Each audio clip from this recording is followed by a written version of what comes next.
Hi friends, welcome back to our channel. నేను మీ స్వాతి. అందరూ ఎలా ఉన్నారు? నేనైతే చాలా బాగున్నాను. ఇవాళ బీరకాయ పచ్చడి ఎలా ప్రిపేర్ చేసుకోవాలో చూపిస్తాను. రోటి పచ్చడి ముందుగా బీరకాయలను అయితే కడిగి పెట్టుకోవాలన్నమాట. ఇంకా తర్వాత ప్యాన్లో ఆయిల్ వేసుకొని 1 టేబుల్ స్పూన్ ధనియాలు, 1 టేబుల్ స్పూన్ జీలకర్ర, 1/2 టేబుల్ స్పూన్ మెంతులు వేసుకొని అందులోనే పచ్చిమిరపకాయలు కారానికి తగ్గట్టుగా మనకు రుచికి సరిపడా వేసుకొని బాగా మగ్గనివ్వాలి.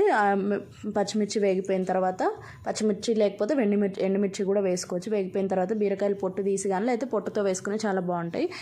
కొంచెం పెద్ద ముక్కలుగానే కట్ చేసుకొని వేసుకోవాలి. అవి కాస్త మగ్గిన తర్వాత మీడియం సైజ్ టమాటో, లేదు అంటే సరిపడా చింతపండు అయినా వేసుకోవచ్చు. కొద్దిగా చింతపండు ఒక పిక్కె మందం అట్లా వేసుకొని కొంచెం ఉప్పు వేసుకొని ఉప్పు పసుపు వేసుకొని కలిపి మూత పెట్టుకుంటే నీళ్ళు ఊరి బాగా ఉడికిపోతుంది. ఇంకా ఇట్లా టమాటోలు ఇట్లా కొంచెం బాగా మగ్గిపోయిన తర్వాత టమాటో ఇట్లా చితికింది అంటే అది ఉడికిపోయినట్టు.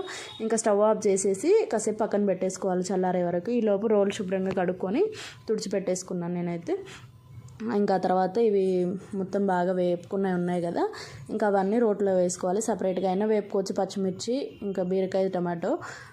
ఇంకా నేనైతే కలిపే వేయించుకున్నాను. ఎట్లయినా బాగా తొందరగానే అయిపోతుంది. ఇంకా మిక్సీలో వేసుకున్న ఇదే ప్రాసెస్. ఎట్లా ఇష్టం ఉన్న వాళ్ళు అట్లా ఇంకా కొంచెం ఉప్పు వేసుకొని దంచుకోవాలి. ఇట్లా రుబ్బుకున్న తర్వాత కొంచెం కొద్దిగా మెదిగిన తర్వాత ఉప్పు చూసుకొని ఉప్పు సరిపోలేదు అంటే ఇంకా ఆ టైంలోనే అవి వేపుకునేటప్పుడే వెల్లుల్లి రెబ్బలు కూడా వేసుకోవాలి. నేను చెప్పడం మర్చిపోయాను. ఇంకా అవన్నీ వేసుకున్నాం కాబట్టి ఆల్రెడీ ఉప్పు వేసుకొని నూరుకోవాలి. ఇంకా నూరుకునేటప్పుడు మధ్యలో కొంచెం ఉప్పు చెక్ చేసుకొని ఉప్పు సరిపోకపోతే కొంచెం మళ్ళీ సరిపడా ఉప్పు వేసుకొని ఇట్లా బాగా రుబ్బుకోవాలి.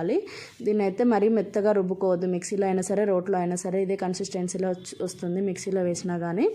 ఇంకా ఇట్లా కొంచెం కచ్చాపచ్చాగా ఉంటేనే రోటి పచ్చళ్ళు చాలా టేస్టీగా ఉంటాయి కదా. ఇంకా మొత్తం అయిపోయిన తర్వాత ఇట్లా గిన్నెలోకి అయితే ట్రాన్స్ఫర్ చేసుకోవాలన్నమాట. చూడండి, ఇట్లా ఈ కన్సిస్టెన్సీలో ఉన్నప్పుడే తీసుకోవాలి.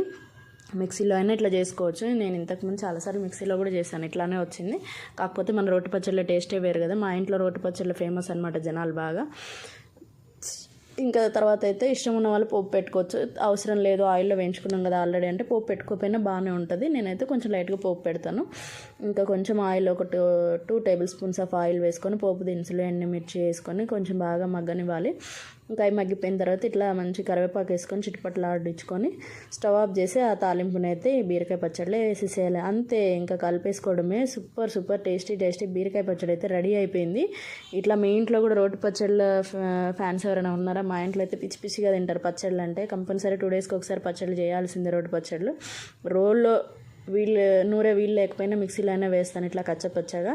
చాలా టేస్టీగా ఉంటాయి ఇట్లాంటి పచ్చళ్ళు. బాగా తింటాం. మీరు కూడా ఇట్లానే తింటారా?